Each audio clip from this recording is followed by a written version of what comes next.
Hoy nos queda una etapa bastante completita. Tenemos que afrontar el Alto del Padornelo. Yo creo que es la etapa reina. Subimos hasta los 1345 metros. En fin, aquí estamos en el albergue. Vamos a salir ya y poquito a poco.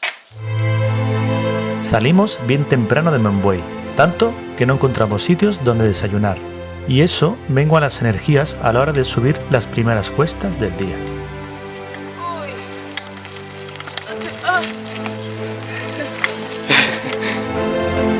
No obstante, la mañana nos regaló una estampida de liebres a nuestro paso, un bello momento que nos ayuda a quitarnos la caraja mañanera.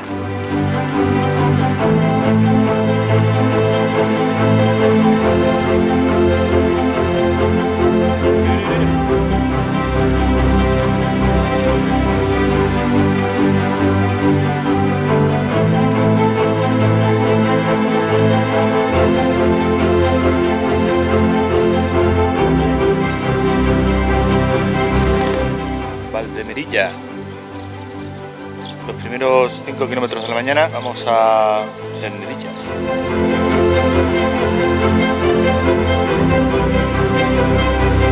Cernadilla nos recibe con su ermita del Cristo, de reciente restauración. Esta localidad conserva numerosas casas señoriales construidas en piedra, lo que denota su importancia pasada. También en el centro del pueblo se levanta la iglesia de la Purificación, de fachada neorrománica y con algunos elementos góticos. Fue construida entre los siglos XVII y XVIII.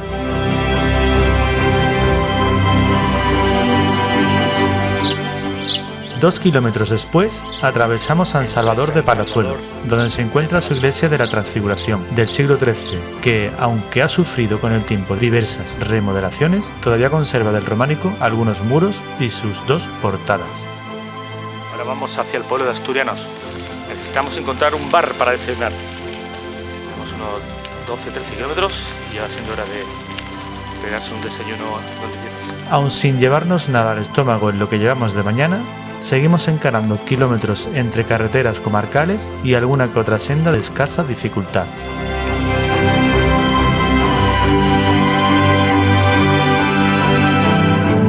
Se nos resiste el cafelito, ¿eh?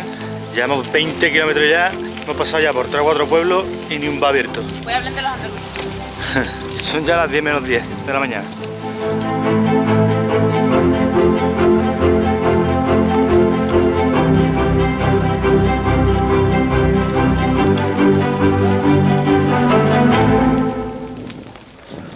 Por fin, en Palacios de Sanabria, nos dimos un pequeño festín.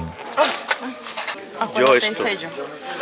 De salchichón. También aquí contemplamos la ermita de la Virgen de la Encarnación o del Santísimo Cristo, construida entre los siglos XV y XVI.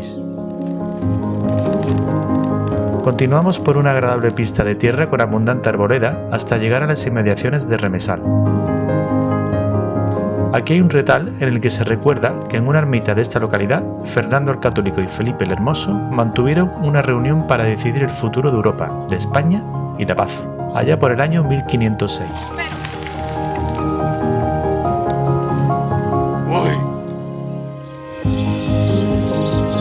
En Otero nos sorprende la parroquia de Santo Tomás Apóstol, que empezó a construirse en estilo románico en el siglo XII sobre otro templo visigótico y posteriormente en el siglo XVIII se reconstruyó la planta, que es la que ha permanecido hasta la actualidad. Este templo también presenta elementos neoclásicos, mudéjares y barrocos. Allí enfrente tenemos el Padornelo y ahora vamos hacia Puebla de Sanabria, que tiene que estar muy cerquita.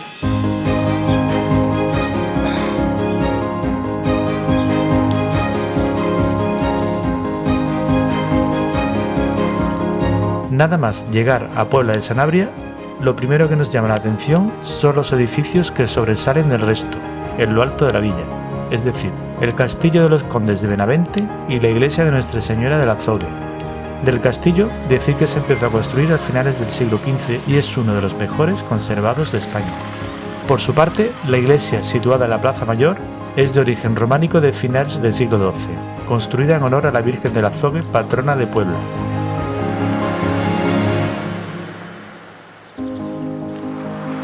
Este sigue siendo el río Tera. Tera de grande. Tera.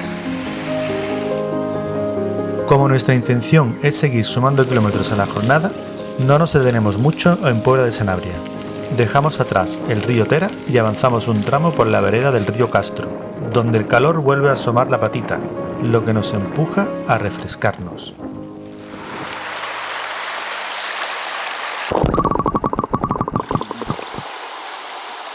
Está buena, ¿eh?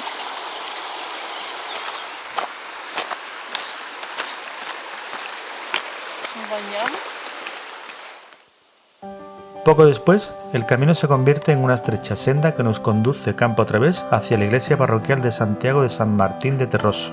Esta iglesia tiene influencias románicas y renacentistas, y en su exterior cabe destacar su espadaña triangular a la que se puede acceder por las escaleras.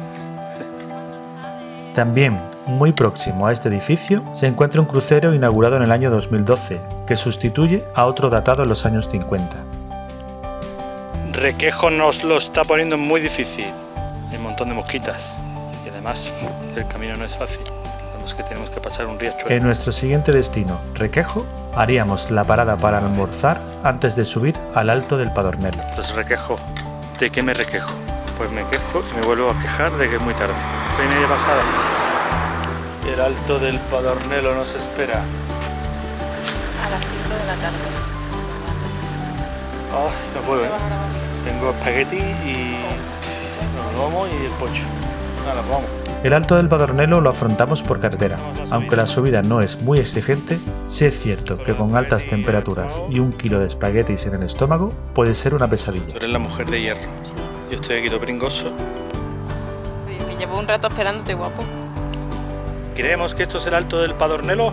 1345 metros, 8 kilómetros.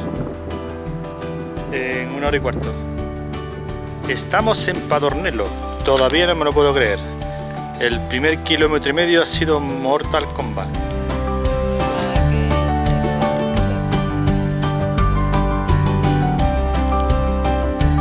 Por aquí abajo iría el camino para caminantes, porque con bici la verdad que es impracticable. Y por aquí vamos nosotros, los de la bici. Ya todo lo que nos queda es disfrutar de la bajada, también por carretera, hasta llegar a Lubián, donde pudimos alojarnos en su estupendo albergue, junto a peregrinos que realizaban el camino de distinta manera, uno de ellos a caballo.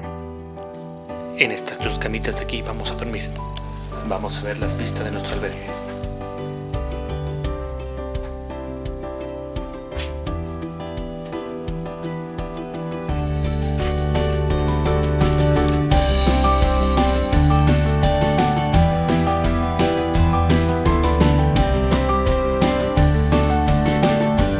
Hay un cordobés que está haciendo el camino en caballo y ahí está el colega.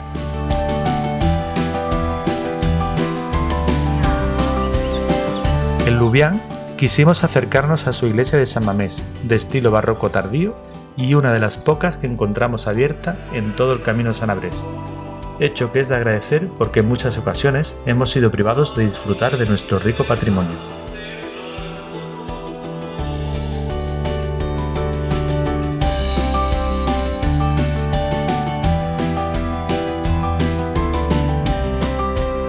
Por ello, no dudamos en dejar nuestra huella en su libro de firmas.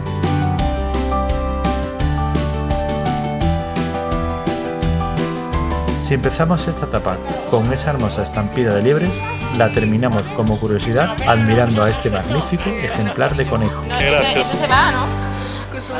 Es un cojín.